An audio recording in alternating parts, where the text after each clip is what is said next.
অন্য কেউ আপনার পাশে দুর্নীতি করছে, আপনার চোখের সামনে সেটা আসছে, আপনার হাতে ইডি সিবিআই রয়েছে, তখন আপনি একটা অ্যাডভান্টেজের জায়গায় থাকেন যে আমার হাতে সমস্ত কিছুর অ্যাডারটা রয়েছে, কিন্তু আপনার ক্যাবিনেটের লোক, আপনার পাশে বসা লোক, আপনার মন্ত্রিত্বের মধ্যে থাকা লোক, তারা যখন সেই টাকার ভাগটা খায় আর সেটা যখন প্রমাণ চোখের সামনে চলে আসে, তখন সেই লোকও কিছু করতে পারে না।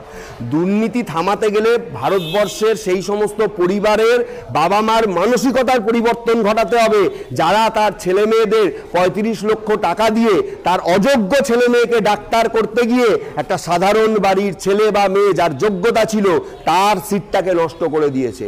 এই দুর্নীতি ভারতবর্ষের কোনো প্রধানমন্ত্রীও থামানো সম্ভব নয়। রাহুল গান্ধী তিনি এক কথা বলবেন, নরেন্দ্র মোদী তিনি ভারতীয় প্রধানমন্ত্রী, ভারতের প্রধানমন্ত্রী, তারা তাদের দলের হয়ে কথা বলবেন, পোস্ট তারা অনেক কিছুই হোল্ড করেন, কিন্তু মানসিকতায় দেশবাসীর পরিবর্তন দরকার।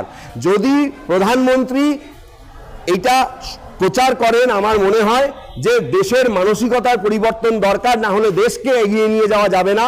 সাধারণ মানুষের মনের মধ্যে যদি এই পরিবর্তনটা না আসে, তাহলে এই দুর্নীতি রোধ করা নরেন্দ্র মোদী কেন, ভারতবর্ষের কোনো প্রধানমন্ত্রীর পক্ষেই করা সম্ভব নয়, কোনো নেতা আমলার পক্ষে করা সম্ভব নয়। মানসিকতার পরিবর্তন করতে হবে। আমাদের প্রধানমন্ত্রী তো কুসংস্কারে বিশ্বাসী। করোনার সময় বললেন না, থালি বাজাও, লাইন বন্ধ করো, তাহলে ওনার কাছ থেকে কি এই সুন্দর সুন্দর ভাষা পাওয়া যাবে? সংক্ষেপে যদি একটু বলেন। কি বলবো, এখানে বলার মতন কিছু নেই। সব থেকে বড় ব্যাপার হচ্ছে যে ওই সব নিয়ে বলতে গেলে এখন অনেক কিছু বলতে হয়। করোনা তার 6-7 দিন আগেই অ্যাটাক করে দিয়েছিল, কোথাও একটা উপনির্বাচন ছিল বলে তিনি সেটাকে চেপে রেখেছিলেন, এটা স্পষ্ট। এবং সেখানে যেহেতু যখন উপনির্বাচনটা মিটে গেল তারপরে এসে তিনি সেইটা বললেন। এবং অন্যান্য দেশে যেটা করোনার সময় বলা হয়েছিল যে বাইরে যেও না বা আলাদা থাকো বা বেশি কাছাকাছি থেকো না, ভাইরাসটা ছড়িয়ে যেতে পারে, সেইটাকে তিনি ইউটিলাইজ করার জন্য বললেন থালা বাজাও, এই করো সেই করো, লোককে সারা লাইট বন্ধ রাখো, সারা ভারতবর্ষের লোকে থালা বাজিয়ে দিল। আমাদের দেশ শিক্ষিত দেশ নয়, এই দেশে 50%-এর বেশি মানুষের মধ্যে শিক্ষার আলো পৌঁছায়নি।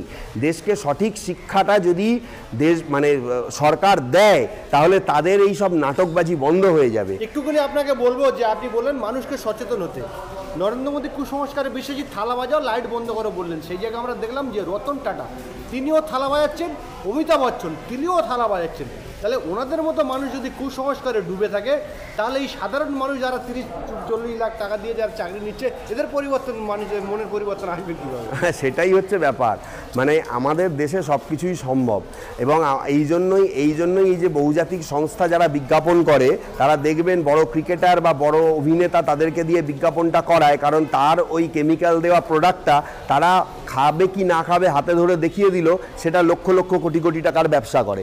দেশের এই যে মানসিকতা, এই পরিবর্তন হওয়া খুব অসম্ভব ব্যাপার। কিন্তু একটা কথা মনে রাখতে হবে যে দেশবাসী তারা ভোট দিয়ে নির্বাচন করেছেন, তারা ভোট দিয়ে আজকে একটা দলকে সরকারে এনেছেন যারা আজকে দেশের শাসন করছে।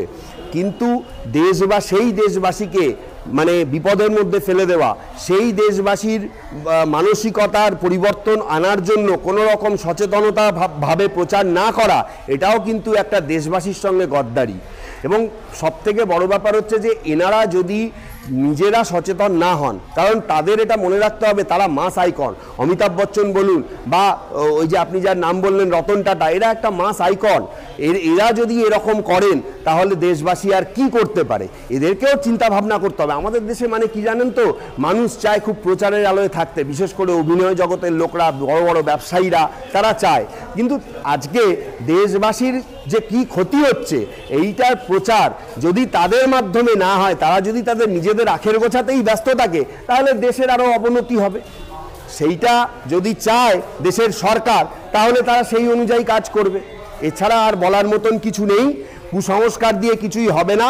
তবে একটা জিনিস ভালো হয়েছে, এই প্রবেশিকা পরীক্ষা নিয়ে যখন কথা হচ্ছে, নতুন করে যে প্রবেশিকা পরীক্ষা হবে এটা সুপ্রিম কোর্ট বলেছে। এবং সেক্ষেত্রে একটা জিনিসের পার্থক্য দেখুন, কি বলবো, দুর্নীতি সবাই করেছে, কিন্তু একটা জিনিসের পার্থক্য আমার ভালো লেগেছে, সুপ্রিম কোর্টে এটারও হিয়ারিং হয়েছে, সুপ্রিম কোর্টে এসএসসিরও হিয়ারিং হয়েছে। এসএসসি হিয়ারিংয়ের সময় বলা হয়েছিল কি, ভোট সামনে আছে, না ক্যাবিনেটকে ঢোকানো যাবে না, ক্যাবিনেটের ব্যাপারটা পরে ডিসিশন হবে, এখন আপাতত স্টে দিন।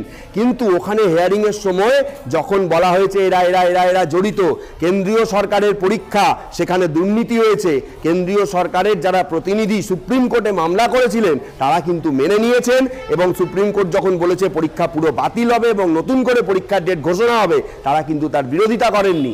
সুতরাং দুর্নীতিটাকে তারা স্বীকার করে সেই জায়গাটাকে যাতে দুর্নীতি মুক্ত করা যায় সেইটা তারা অ্যাটলিস্ট চেষ্টা করেছেন, যেটা আমাদের রাজ্যের প্রতিনিধিদের মধ্যে সুপ্রিম কোর্টে এসএসসি মামলায় দেখা যায়নি। এটাই পার্থক্য।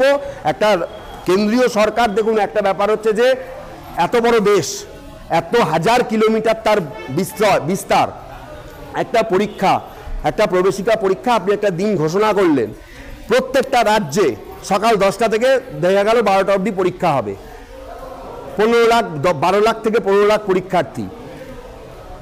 প্রবেশিকা পরীক্ষা সেন্ট্রালের, কিন্তু ইউজ কাকে করা হবে? এখানকার স্কুল, এখানকার কলেজ, এখানকার টিচার, তারাই গার্ড দেবে, তারাই প্রশ্নপত্র ডিস্ট্রিবিউট করবে।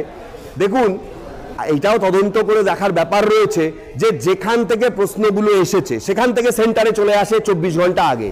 24 ঘন্টা আগে যখন প্রশ্নপত্র চলে আসে তার 2 ঘন্টার মধ্যে বহু স্টুডেন্টের কাছে সেই প্রশ্নপত্র চলে যায় এবং কি উত্তর লিখতে হবে সেটাও চলে যায় যখন তারা সেই টাকাটা তাদেরকে পাঠিয়ে দেন।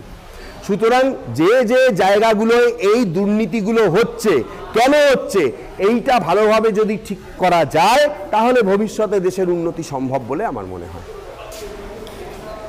সচেতনতা ভাবে প্রচার না করা এটাও কিন্তু একটা দেশবাসীর সঙ্গে গদ্দারি।